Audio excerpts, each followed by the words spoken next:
Arthur's Family Truth. The key slid in, the lock didn't turn. I stood there for a second and just looked at it. Same door I'd hung myself back in 1989. Same brass handle Nancy picked out at the hardware store on Front Street. I tried the key again, slower this time, thinking maybe I was doing something wrong. Nothing. The deadbolt didn't move at all. Completely different mechanism. It was a Tuesday afternoon in early November, Traverse City, Michigan.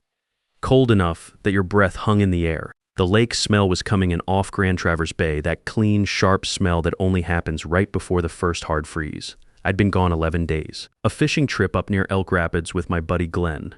Something we'd done every fall for going on 15 years. My duffel bag was sitting on the porch beside me. A few leaves were stuck to the welcome mat that Nancy had put there maybe 10 years ago and I'd never thought to replace. I stepped back and looked at the door. Then I took out my phone. My name is Earl Caldwell. I'm 64 years old. I spent 35 years working as a civil engineer for the same firm here in Traverse City and retired at 62. I've lived in the same house on Ridgewood Drive for 37 years. Nancy and I bought it in 1988 for $87,000, 4 bedrooms, 2 stories, detached garage, and a workshop out back that I built myself in 2003. Nothing fancy, just solid. The kind of house where everything has a story, the crack in the back step from the winter, the frost heaved it up. The garden bed along the south wall that Nancy redesigned 3 different times before she got it right. The workshop where I've probably spent more hours than anywhere else I've ever been. When Nancy passed 3 years ago, I had the place appraised. $720,000, that number surprised me. It shouldn't have. That's what Lakeside, Michigan does to a house over 35 years. But it was the first time I'd ever thought of my home as a number instead of a place, and I didn't like the feeling. I have one son, Scott. He's 41, lives about 12 minutes away with his wife Donna and their 2 kids. For most of his life, Scott was a decent son. Not the kind who called every week, but he showed up at Christmas, helped me move some lumber once, called on my birthday without being reminded. When Nancy got sick, he was there. When she passed, he was the one who handled the funeral home while I sat in the car and couldn't make myself go in. After she was gone, he started coming around more. I thought it was grief. I thought he was checking on his father. I understand now that he was assessing. It started small, the way these things always do. Dad, this house is a lot to manage on your own. A month later. Dad, Donna's uncle moved into a place in Petoskey and loves it. You'd have your own space, no maintenance. Then, Dad, the equity alone could set you up for the rest of your life. You wouldn't have to worry about the furnace, the roof, any of it. I told him I wasn't interested. I told him this was the house where I'd raised him, where his mother grew her tomatoes every summer in that garden bed she redesigned 3 times, where I still went out to the workshop every morning with my coffee and stood at the bench and felt like myself. I reminded him I was perfectly capable of managing my own affairs. He'd nod, back off, then come at it again from a different angle a few months later. Once he brought Donna, which I later understood was tactical. She's warmer than Scott, easier to talk to. I've always liked her. Once he showed up with printed pages from 3 different senior communities. Once he said, Dad, what if you fell in that workshop and nobody found you for 2 days? That one landed differently than he intended.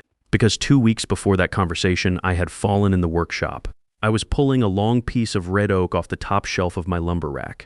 The same shelf where I keep the hardwoods I'm aging out for furniture projects. Misjudged the weight. It came off the rack faster than I expected, and I went down hard on my left side. Bruised ribs. Nothing broken. But I was on that concrete floor for about 20 minutes before I trusted my body enough to stand up. I didn't call anyone. I lay there and looked up at the ceiling joists, the same joists I'd sistered and reinforced back in 2005, and I breathed. And then I got up and finished what I was doing. I hadn't told Scott. I hadn't told anyone. So when he sat across from me at his kitchen table and said, what if you fell in the workshop, I thought, how does he know? He didn't, of course. It was a general concern, not a specific one, but it woke something up in me. I started paying closer attention to things I'd been half noticing and letting slide, like the fact that Scott had asked me, a year earlier, to add him to my bank account, just in case of an emergency. I'd done it. He'd helped me with a couple of online transfers after Nancy passed, and it had seemed practical at the time. Like the fact that Donna had asked equally casually where I kept my important documents, my will, my deed, my insurance papers. I'd shown her the filing cabinet in the spare bedroom. I'd even given Scott a key to the house so he could check on things when I traveled. None of it had seemed alarming at the time. Together, looking back, it told a very clear story. The thing that cracked it open happened on a Thursday evening in late August. Scott and Donna had me over for dinner. Pork chops, roasted potatoes, the kind of meal Donna makes when she's trying to keep things normal and comfortable. The grandkids were doing homework at the kitchen island. I was at the counter refilling my water glass when I saw a piece of paper sitting face up next to the fruit bowl. Not hidden, not tucked away, just sitting there like it had been set down in a hurry and forgotten. It was an email, printed out, from a law office I'd never heard of somewhere downstate. I didn't pick it up. I just leaned slightly and read what I could in about 4 seconds flat. Closing date confirmed. Re 312 Ridgewood Drive. My address. I read the next line. Purchase and sale agreement. A dollar figure. A buyer's name I didn't recognize. I folded that paper once, slow and easy, and slid it into the inside pocket of my jacket. Nobody saw me do it. I sat back down at the table, finished my pork chop, talked to Scott about the Lions, helped my grandson work through a long division problem, and drove home. I didn't say a word. When I got home, I sat at the kitchen table, the same table where Nancy and I had paid bills and argued about paint colors and drank coffee for 30 years, and I read that paper properly under the light. Purchase price, $648,000, roughly $72,000 below what the house had appraised for. Closing date in mid-November, 6 weeks away. Then I called Judith Hendricks. Judith had been my attorney for 18 years. She handled Nancy's estate, drafted my will, dealt with a property line dispute with my neighbor back in 2015. She's direct. She doesn't waste words. I called her at home, which I'd never done before, and she picked up because she recognized my number. I read her what was on that paper. She was quiet for a moment, not a long moment. Then she said, "Earl, don't move anything in that house. Don't touch the filing cabinet. And don't say one word to Scott yet. Come see me first thing tomorrow morning." I didn't sleep that night. I lay in the dark in the bedroom Nancy and I had shared for 32 years, and I looked at the ceiling and I thought about my son. I thought about the boy I'd coached in Little League for 4 seasons. The teenager I'd driven down to Michigan State the fall he started college with his whole life in the back of my truck. The young man I'd danced with at his wedding. I thought about what it means to love someone for 41 years and then find out you never fully knew what they were capable of. By morning, I had decided there wasn't an innocent explanation. Judith confirmed it. A power of attorney document had been filed in my name 3 weeks earlier. My signature was on it. I had not signed any power of attorney. Judith said the signature had almost certainly been copied from older paperwork, most likely the bank account forms from when I'd added Scott years ago. She'd seen it done before, she said. More common than people realized, especially with older homeowners who lived alone after losing a spouse. Then she told me the part that made my stomach drop. The purchase and sale agreement had already been filed. Closing date, November 14th. Sale price, $648,000. The buyer was a real estate investor Scott had connected with through someone in his circle. Everything had been moving quietly for months while I went about my life. My son had sold my house. I was still living in it. Judith laid out my options. Go to the police immediately. Confront Scott directly. File an injunction to halt the sale. All of it was on the table. But then she said something else. "Earl, if you move right now, Scott's attorney, and he will have one, will claim the POA is legitimate and bury us in paperwork for a year. Give me 6 weeks. I'll build something he can't argue his way out of." 6 weeks. I drove home and I did the hardest thing I've ever done, which was nothing. I walked into my house, made a pot of coffee, went out to the workshop, and started sanding a cabinet door I'd been putting off. I didn't call Scott. I didn't say a word to Glenn. I just kept moving like everything was fine. That Sunday, I sat at Scott and Donna's kitchen table and ate her pot roast and passed the rolls and asked Scott about work. When he said casually, the way he always did, "Dad, I've been thinking, with winter coming, maybe it's time we really sat down and talked about your living situation." I looked at him and said, "You know what, Scott? Maybe you're right. Let's talk soon." The look on his face. He thought he'd finally gotten through to me. What I saw wasn't a son relieved that his father was finally seeing reason. It was something else entirely. It was anticipation. The look of a man who thinks the last obstacle just moved out of the way. I recognized it because I'd seen it before on job sites. When a contractor thought the engineer hadn't noticed the corner they'd cut. That particular calm before someone thinks they've gotten away with something. I drove home that night and I went to the workshop and I stood at the bench for a long time without turning on any of the lights. While I was having Sunday dinners and acting like everything was fine, Judith was working. She obtained a court order to freeze any transactions related to my property. She filed a formal complaint with the Michigan State Bar against the attorney who had prepared the fraudulent POA. She pulled phone records through proper civil channels, nothing illegal, that showed 7 months of calls between Scott, a buyer's agent, and that law office downstate. 7 months. That meant this had been in motion since before Nancy had even been gone 2 full years. I did one thing on my own. I went to the electronics section at Measure and bought a small security camera. the kind that connects to your phone and stores everything in the cloud. I mounted it up in the corner of the workshop above the lumber rack, angled, so it covered the door and most of the floor space. I told Judith about it that same evening. She said it was my property and I had every right to monitor it. What that camera caught over the next 5 weeks changed everything.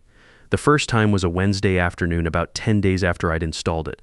I was across town getting a haircut when my phone buzzed with a motion alert. I pulled into a parking lot and opened the app. Scott. In my workshop, he hadn't called, hadn't knocked. He'd used the key I'd given him, the one meant for emergencies, and walked straight to the back corner where I keep my older filing boxes. The ones with warranties, old permits, paperwork going back 20 years. He spent 14 minutes going through them, methodical, unhurried. Like a man who was certain he wasn't being watched, I sat in that parking lot and watched the whole thing on a 4-inch screen and didn't move. The second time was worse. It was a Saturday morning, 3 weeks later. Scott came back, but this time he brought someone with him, a man I'd never seen before. They walked the workshop, the garage, the backyard. The man had his phone out the whole time taking photographs. He measured the distance from the workshop door to the back fence by walking it heel to toe and counting out loud. He looked at the ceiling joists, knocked on the exterior wall, checked the condition of the concrete floor. He was doing a walkthrough on my property. Without my knowledge, I was sitting in my truck in the major parking lot on Garfield Avenue when I watched that footage, same parking lot I always used. Far enough from Ridgewood Drive that there was no chance Scott would drive past. I watched it twice. Then I forwarded the file to Judith with a 2-sentence message. She called me back within the hour. "This is exactly what we needed," she said. "Don't touch anything. Stay the course." Staying the course meant 2 more Sunday dinners. It meant nodding along when Scott mentioned again that his real estate contact was very experienced with these kinds of transitions. It meant listening to Donna talk about a retirement community in Elk Rapids that had a woodworking room, as if a shared hobby room with dull tools and someone else's sawdust was the same thing as a workshop I'd built board by board with my own hands. I taught Scott how to use a hand plane in that workshop when he was 12 years old. Stood behind him with my hands over his on the handle and showed him how to read the grain, how to go with it instead of against it, how to feel when the blade was set right by the sound it made on the first pass. He'd been good at it, actually. Patient in a way he wasn't with most things. We'd spent a whole Saturday in there together and built a small shelf that he took back to his room and used for years. I thought about that a lot during those 6 weeks. The fishing trip had been planned since July. Elk Rapids, 11 days, same stretch of water, Glen, and I had been working for over a decade. A week before I left, I had dinner at Scott's place Thursday night. Donna made pasta, and I mentioned once, naturally, in the middle of a conversation about parking downtown, that I was leaving my truck at home, that Glen was picking me up, that the house would be sitting empty the whole time I was gone. I said it once, I didn't repeat it. I didn't make a point of it. I didn't need to. Glen picked me up at 5 a.m. that Friday. He knew something was off. Glen has known me for 30 years, and he reads silence the way some people read faces. He didn't push. We drove up to Elk Rapids and fished and ate bad camp food and talked about everything except what was sitting in the back of my mind every hour of every day. On the 9th day, a message came through from Judith's assistant. "The locks on your property have been changed. Mrs. Hendricks filed the injunction yesterday afternoon. Call when you can." I read that message sitting on a cooler at the edge of the water with a rod in my hand. I set the rod down. I told Glen I needed to cut the trip short. He looked at me for a second and nodded and started breaking down his gear without asking a single question. That's a good friend. We were back on the road within the hour. I didn't call Scott. I didn't call Donna. I drove straight to Ridgewood Drive and pulled up in front of my house and sat in the truck for a minute looking at it. The maple out front that Nancy and I planted in 1991. The garden bed along the south wall. The workshop out back. Everything exactly where it had always been. Then I got out, walked up to the front door and put my key in the lock. It didn't turn. I already knew it wouldn't. I sat down on the porch steps, set my duffel bag beside me, and took out my phone. I typed 2 sentences to Judith. They took the bait, file everything. Then I waited. They arrived 19 minutes later. I know because I watched the clock on my phone the whole time I sat on those porch steps. I didn't call a locksmith. I didn't call the police. I just sat there in the cold with my hands folded in my lap, and I breathed and I waited. The maple out front was almost bare by then, just a few last leaves hanging on. The neighbor across the street had his Christmas lights up already, which he does every year right after Halloween. Everything looked exactly like it always did on a November afternoon on Ridgewood Drive, except I was locked out of my own house. Scott's car came around the corner first. Donna was in the passenger seat. They parked at the curb and got out together, which I expected. They both had the look of people who had rehearsed something on the drive over, but weren't completely sure the other person remembered their lines. Scott reached the porch first. He had his hands in his jacket pockets, and he was already talking before he hit the bottom step. "Dad, listen, I know this looks strange. I know it's a lot to process, but this is for your own good.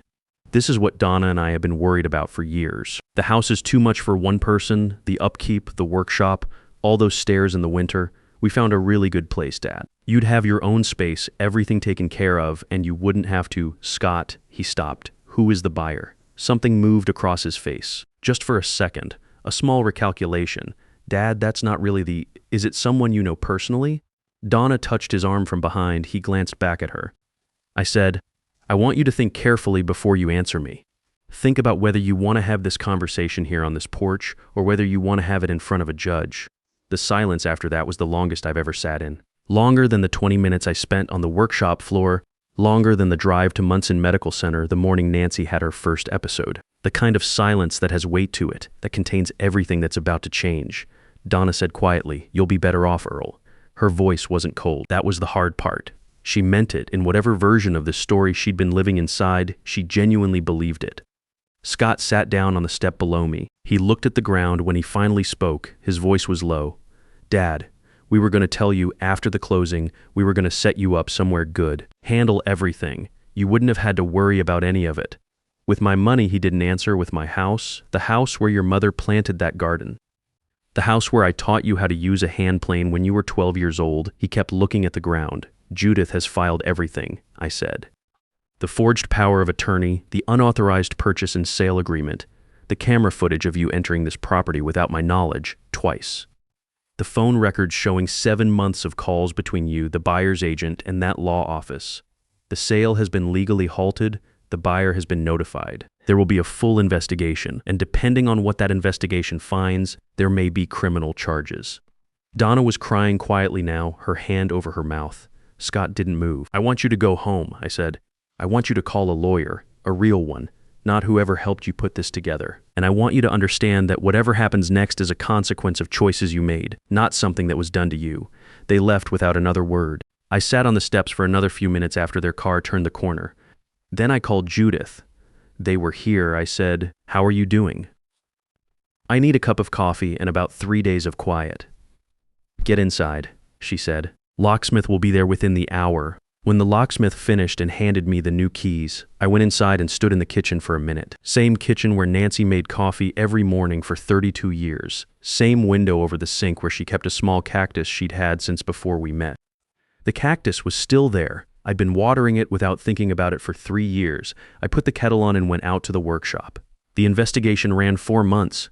The attorney who had prepared the fraudulent POA lost his license. Judith's complaint to the state bar triggered a broader review, and it turned out the same firm had run similar schemes for 2 other families in northern Michigan over the past 3 years. Both cases involved elderly homeowners living alone after losing a spouse.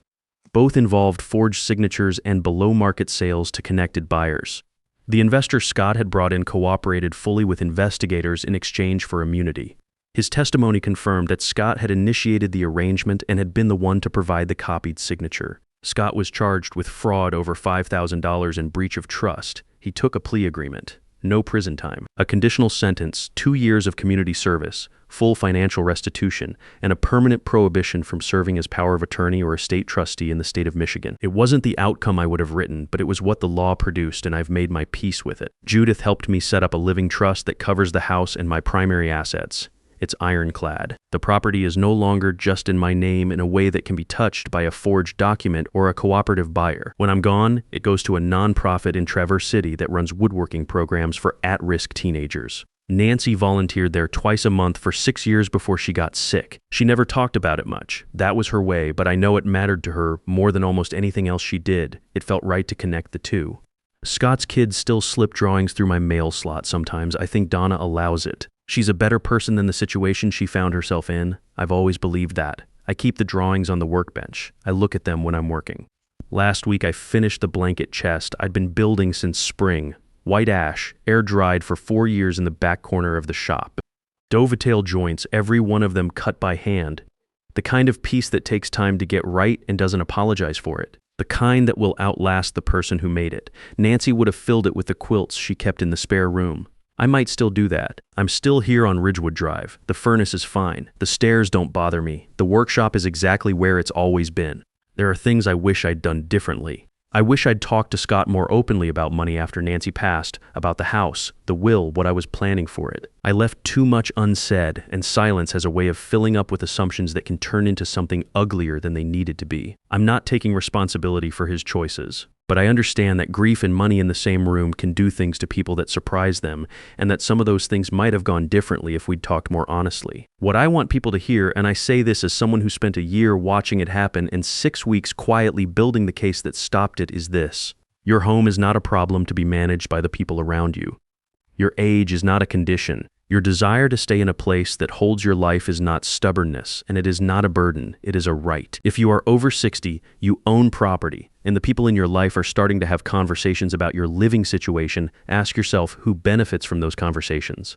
Ask yourself whether the concern is for you or for what you own. And if something feels wrong, don't wait. Call your own lawyer, not your son's lawyer, not a family friend who knows a guy. Your lawyer, someone who has worked for you for years and picks up the phone when you call at night.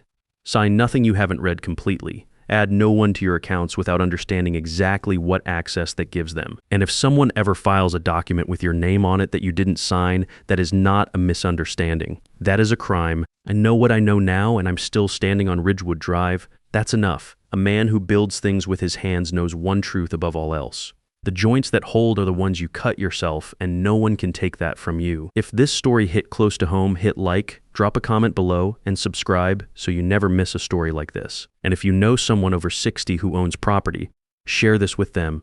It might be the most important thing they watch this year.